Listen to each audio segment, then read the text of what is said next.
Nosotros podemos decir que la Iglesia romana acepta el bautismo adulto también y también acepta el bautismo por inmersión, aunque nos parece extraño, pero las acepta.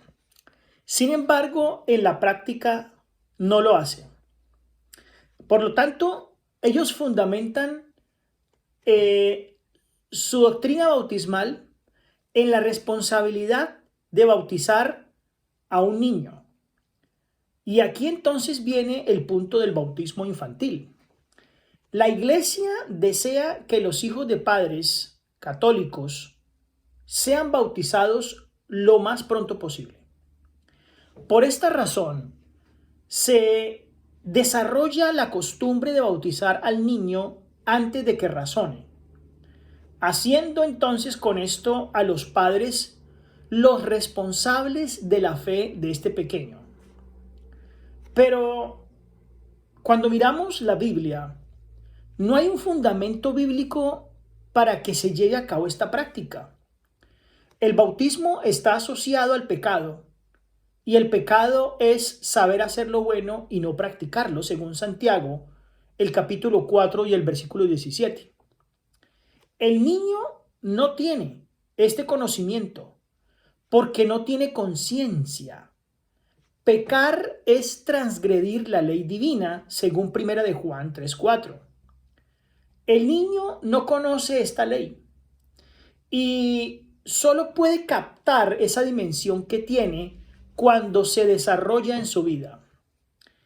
Pero, por lo tanto, mientras no tenga conciencia de ella, no hay pecado.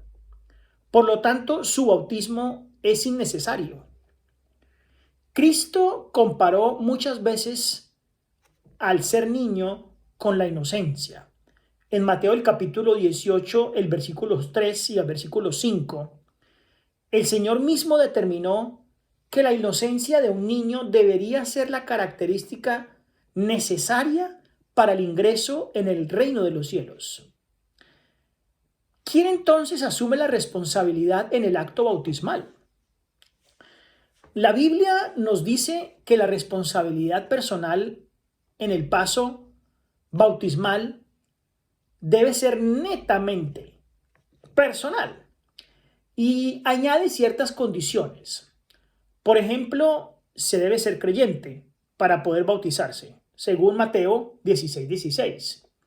Debe existir un arrepentimiento para que se bautice, Hechos 2:38.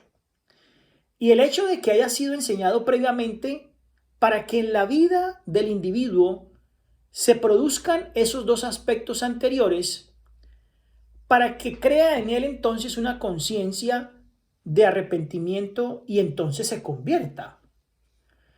La responsabilidad en el acto de creer debe ser personal y no impuesta por un sacerdote cuando alguien es bebé.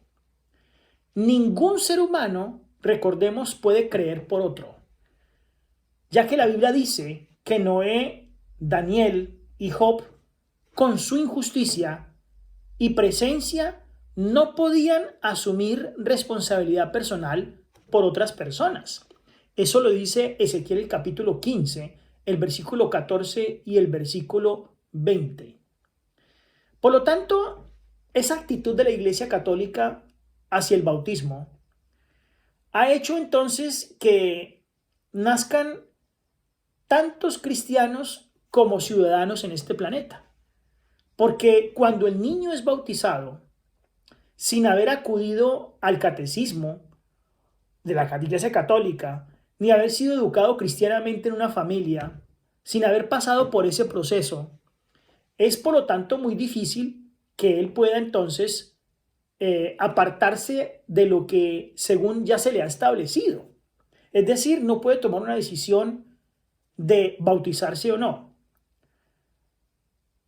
Además, muchos de los bebés bautizados, con excepción tal vez de la primera comunión, o tal vez cuando van a casarse, o en el bautismo de sus propios hijos en el futuro, o tal vez en un funeral, nunca más van a volver a pisar una iglesia. Por lo tanto, además, debemos nosotros analizar que la iglesia pone también el énfasis en las responsabilidades del que llama padrino. Todos los padres que acuden a la iglesia para solicitar el bautismo de sus hijos, ¿creen plenamente en la iglesia o en la doctrina católica? ¿Conocen todas las implicaciones de lo que esto significa? ¿Conoce lo que significa el rito o los ritos, todas las doctrinas de la iglesia católica? Si no pueden entender todas estas doctrinas ni los ritos, ¿cómo entonces pueden responsabilizarse de la vida y de la salvación cuando no entienden todavía lo que ocurre ni tienen un conocimiento pleno de sus doctrinas?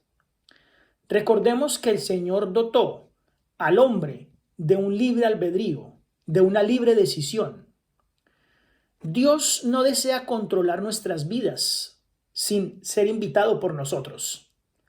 Pero hay alguien que le importa muy poco esa voluntad, y ese es Satanás. Al abandonar entonces el bautismo por inmersión como método, la iglesia echó a perder el profundo significado que tiene la aceptación de la muerte, la sepultura y la resurrección de Cristo. La iglesia hizo perder la noción de que se ha muerto al pecado, de que se ha sido sepultado en pecado y que se nace en una nueva vida. Qué triste entonces que la Iglesia Católica haya llegado a prácticamente quitar del todo lo que significa el paso importante en la vida de lo que es el bautizarse. El bautismo es algo que nosotros tomamos luego de haber meditado, luego de haber sentido profundo arrepentimiento por lo que ya hemos hecho y el querer renovar nuestros votos con Dios y empezar una vida nueva. Eso es algo que el bebé no puede hacer, no puede pensar. Por lo tanto, el bautismo se suma más a toda esa gran cantidad de ritos, de doctrinas que tiene la Iglesia Católica que son realmente falsas y que no tienen ningún sustento bíblico. Que el Señor les bendiga.